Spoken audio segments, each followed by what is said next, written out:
Every single year, a massive global brand spends absolutely billions of dollars, not to sell you a beverage, but to sell you an idea, the idea of happiness. But, right beneath that cheerful red and white facade, there's a fascinating paradox, one that masks a pretty intense history involving exploitation, disease, and some seriously ruthless strategy. So it really makes you wonder, what if the world's most wholesome brand was actually built on a lie? Because the reality is you simply don't build a massive global empire just selling sugar water by telling people the total truth. Okay, let's dive right into this with Section 1, The Medicine Man's Addiction. Picture this. It's the 1880s here in the USA, and there's this massive public backlash against traditional doctors. And this backlash created a booming market for, well, deceitful entrepreneurs pushing home remedies. People called these patent medicines. They were completely unregulated concoctions that claimed to cure almost any ailment you could think of, but in reality, they often contained some really dangerous, toxic chemicals. It was literally the Wild West of medicine, and right into this chaos steps a man named John Pemberton. As a war veteran suffering from severe battle injuries, Pemberton had unfortunately developed a serious morphine addiction. Desperate for a cure, he ended up getting hooked on a super popular patent medicine called Vin Mariani. What was it? Well, it was essentially just a potent, highly addictive mix of wine and cocaine. Now, Pemberton was a chemist, so he just decided to copy it, launching his own version called French Wine Coca in 1884. But his timing was absolutely terrible. Just a year later, local prohibition laws hit. And in a deeply ironic twist of history, it was actually prohibition that forced the creation of a sugary cocaine drink. Pemberton had to swap out the wine for carbonated water, and then he just dumped in massive amounts of sugar to mask the intensely bitter taste of the drugs. By 1886, he needed a new name, and he landed on Coca-Cola. Now, that wasn't just clever branding, guys. It was a literal ingredient list. The coca came from the cocoa leaf, which yields cocaine, and the cola came from the cola nut, which provided a hefty dose of caffeine. But here's the crazy part. Even with those highly addictive ingredients, early sales were actually pretty slow. Why? Because the market was just entirely flooded with similar so-called brain tonics. Pemberton's health kept declining. His addiction worsened, and sadly, by 1888, he was dead. The real tragedy here is that he died completely unaware of what his drink was about to become. Before passing, he sold the entire company to this super ambitious workaholic guy named Asa Candler for a mere $2,300. To put that into perspective, that's roughly $75,000 today. Think about that for a second. The future empire of happiness was sold for the price of a modern mid-size car. Let's move on to Section 2, the $1 mistake. So Asa Candler takes over, and he quickly realizes that this drink isn't going to sell itself just by relying on dubious medical claims. His relentless focus shifted entirely to the illusion of marketing. First off, he basically pioneered the modern free trial. He mailed out coupons to pharmacies, effectively giving away highly addictive drinks just to hook lifelong consumers. Next, he completely stripped away that shady medicine label, totally repositioning the product as a fun, relaxing mass-market beverage for everybody. He poured staggering amounts of money into celebrity endorsements, featured attractive models, and fundamentally linked the brand to American joy by heavily featuring Santa Claus in all their winter ads. So the crucial point is, despite his absolute marketing genius, Candler actually made one of the most short-sighted business deals in history. When two lawyers pitched in the idea of bottling the drink, Candler thought it was a foolish fad. He genuinely believed soda fountains were the undeniable future of distribution. Because of that massive blind spot, he confidently signed away perpetual bottling rights for exactly $1. Yes, one single dollar. And he included no timeframes and no cost escalation clauses. He legally locked the company into supplying syrup at a dirt cheap price forever. It was an oversight that ended up costing the company untold millions to rectify decades later. Which brings us to Section 3, playing both sides. Fast forward a bit, and as Coca-Cola faced the outbreak of World War II, they managed to turn a devastating global conflict into the ultimate expansion strategy.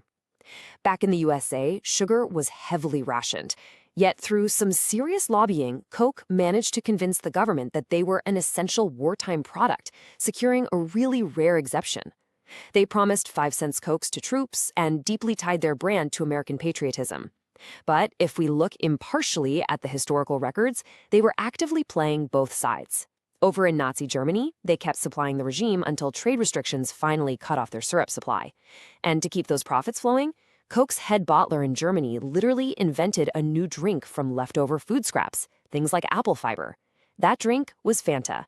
And after the war, all those profits flowed right back to Coca-Cola headquarters. Meanwhile, back on the Allied side, Coke made an unprecedented deal to build 64 overseas bottling plants using taxpayer funds, all under the guise of boosting troop morale. Honestly, it was a corporate masterstroke. The U.S. military essentially became Coke's globally funded sales force, sharing the drink with locals absolutely everywhere they deployed. This incredible wartime maneuvering is exactly what established Coca-Cola globally, leaving Cuba and North Korea as literally the only two nations today where it isn't officially sold. And that leads us to Section 4, the dark side of sweet. As the company grew into a true corporate titan, the distance between their wholesome marketing and their actual operational realities really started to widen. Internally, this approach is known as the cradle-to-grave strategy.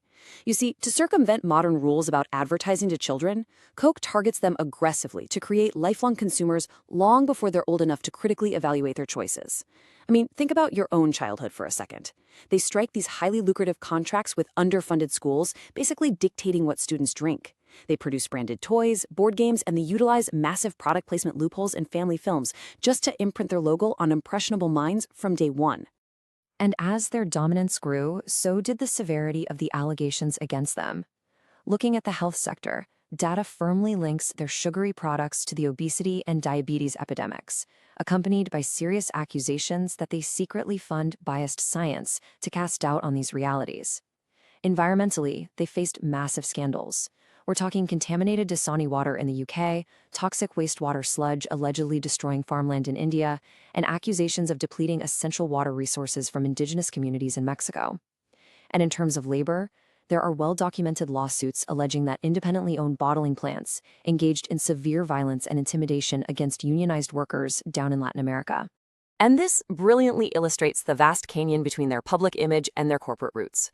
Asa Candler, the absolute architect of this whole wholesome marketing empire, once openly stated, "The most beautiful sight that we see is the child at labor. The younger the boy began work, the more beautiful." It is a truly jarring piece of history, isn't it? It just proves that brutal business ethics can hide right behind a refreshing smile. All right, let's wrap this up with Section 5, the ultimate marketing illusion. By the time the 1980s rolled around, Coca-Cola faced its greatest existential threat yet, and it didn't come from health scandals or labor lawsuits. It literally came down to taste. Pepsi launched a devastatingly simple campaign called the Pepsi Challenge. In blind taste tests all across America, everyday people consistently preferred the sweeter taste of Pepsi. By stripping away the logos, the Santa ads, and all that nostalgia, Pepsi proved that on a purely objective level, they just had a better tasting product. And suddenly, Coke's market share began to plummet. Panicked, Coke went on a highly secret mission to engineer what became known as New Coke. And if you look at the results of their rigorous internal testing, New Coke ranked first, Pepsi was second, and original Coca-Cola was dead last. Driven entirely by this objective data, just short of their 100-year anniversary, they did the unthinkable. They actually replaced the original formula. On paper, it seemed logically sound. But it highlighted the supreme danger of relying only on data in business, because they completely ignored one crucial human element. The public reaction was entirely irrational and completely overwhelming. People jammed corporate phone lines. They were literally booing advertisements in stadiums and writing furious, angry letters. As one consumer desperately put it, "Changing Coke is like making the grass purple. You've taken away my childhood." It proved instantly that objective data and physical taste were totally irrelevant here. The consumers were fiercely defending their emotional connection to the brand, not the actual flavor of the syrup. The protests were so incredibly intense that the company was forced to cave, eventually bringing back the original recipe under the name Classic Coke. And the moment they did, that public fury transformed into massive euphoria, and their sales absolutely spiked. What was objectively a catastrophic data-driven blunder accidentally transformed into the greatest marketing triumph of the century. They didn't plan it at all. They just got incredibly lucky, inadvertently making consumers more fiercely loyal to the brand than ever before. Which leaves us with a really fascinating reality. In blind tests, consumers proved they liked the physical taste of original Coke the least. Yet they fought aggressively to get it back. So what does this all mean? Do we buy the product, or do we gladly choose the comforting illusion?